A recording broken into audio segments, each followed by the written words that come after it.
Press briefing এর মাধ্যমে আমরা এই প্রহসনের নির্বাচন বর্জন করলাম। আমাদের যে পোলিং এজেন্টরা আছে সব পোলিং এজেন্টরা পৌঁছানোর আগেই অনেক হলে ভোট গ্রহণ শুরু হয়ে গিয়েছে।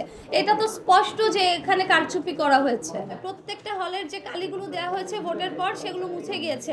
আপনারা দেখবেন আমাদের কারো আঙুলে কালি নেই, আমরা কিন্তু ভোট দিয়েছি। আমাদের বিজয় ব্যাহত করতে ইউনিভার্সিটি প্রশাসন জামাত শিবিরের সাথে এক হয়ে ইলেকশন ইঞ্জিনিয়ারিং এর ব্যবস্থা করেছে।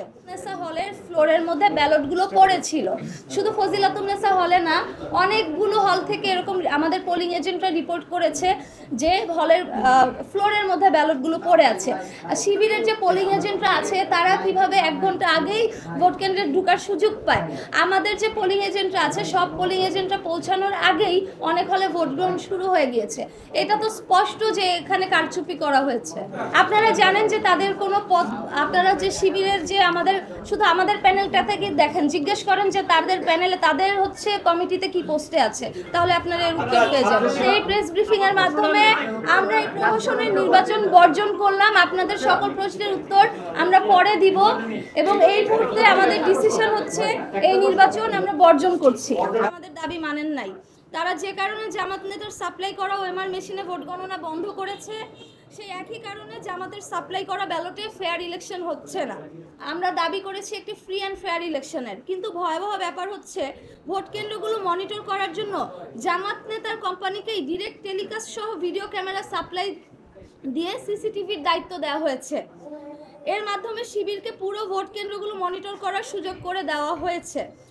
আমাদের বিজয় ব্যাহত করতে ইউনিভার্সিটি প্রশাসন জামাত শিবিরের সাথে এক হয়ে ইলেকশন ইঞ্জিনিয়ারিং এর ব্যবস্থা করেছে। এই নির্বাচনে স্টুডেন্টদের সত্যিকার রায়ের প্রতিফলন ঘটছে না। এসবের প্রতিবাদে আমরা নির্বাচন বর্জন করতে বাধ্য হচ্ছি। সবগুলো হলে তো ব্যালট পেপার একই থাকার কথা সেন্ট্রালের, কিন্তু একটি হলের ব্যালটে কার্যকরী সদস্য বলা হয়েছে একটি ভোট দিতে, অথচ অন্য হলগুলোতে কিন্তু এরকম ছিল না। তাহলে 2 হলের মধ্যে এই পার্থক্যটা কেন থাকবে সেন্ট্রালে, যদি ব্যালট পেপার সব একই হয়? যে হলে 299 ভোটার সে হলে কেন 400 ব্যালট ঢুকবে?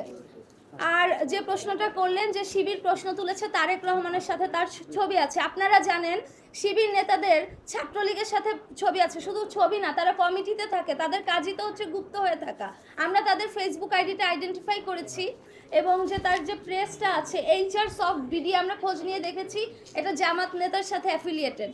আমরা নির্দলীয় ম্যাটেরিয়ালসগুলো আনবো। তারপরে যখন এটা করেছে আমরা তখন থেকে আশঙ্কা করছি এই নির্বাচন হবে পাতানো নির্বাচন।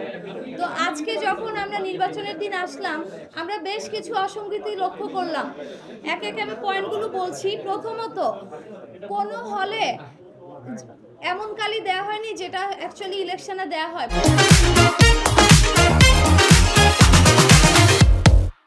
প্রত্যেকটা হলের যে কালিগুলো দেওয়া হয়েছে ভোটের পর সেগুলো মুছে গিয়েছে। আপনারা দেখবেন আমাদের কারো আঙুলে কালি নেই, আমরা কিন্তু ভোট দিয়েছি। তাজউদ্দিন হলে আমাদের ভিপি প্রার্থীকে ঢুকতে দেওয়া হয়নি এবং তার সাথে প্রচুর মিসবিহেভিয়ার করা হয়েছে।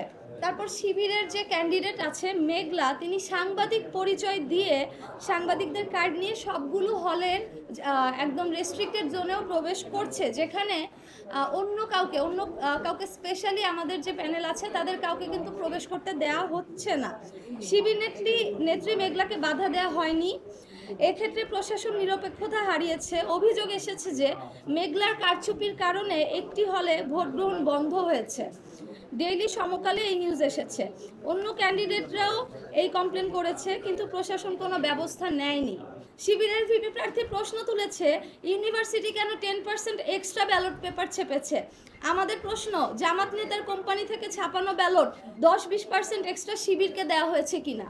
আমরা লক্ষ্য করেছি মেয়েদের হলগুলোতে আইডি কার্ড চেঞ্জ করে করে একই মেয়ে বারবার ভোট দিতে গিয়েছে, কিন্তু প্রশাসন সেক্ষেত্রে নীরব থেকেছে।